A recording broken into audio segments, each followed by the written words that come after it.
আবু দাউদের 45 নম্বর হাদিসের মধ্যে عن ابي هريره رضي الله تعالى عنه قال كان النبي صلى الله عليه وسلم اذا القلاه আল্লাহ রাসূল সাল্লাল্লাহু আলাইহি ওয়াসাল্লাম যখন বাইতুল খালার মধ্যে যাইতেন, টয়লেটের মধ্যে যাইতেন, প্রস্রাব পায়খানা করার জন্য যাইতেন, আতাইতুহু বিমাইন ফি তাওরিন, আমি আল্লাহ রাসূল সাল্লাল্লাহু আলাইহি ওয়াসাল্লামের জন্য মশকের মধ্যে করে পানি নিয়ে আসতাম। কি করতাম?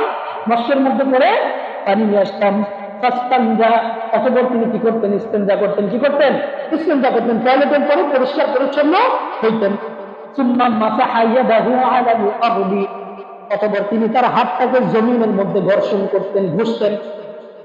তো প্রস্রাব পায়খানা করে জমিনের মধ্যে ঘষার অর্থ কি দাঁড়ায়? হাতটাকে ভালোভাবে কি করা? পরিষ্কার করা। আর বর্তমানে সাবানের চেয়ে ভালোভাবে আর কোনো কিছু দিয়ে হাত পরিষ্কার করার মাধ্যম আছে আমাদের কাছে?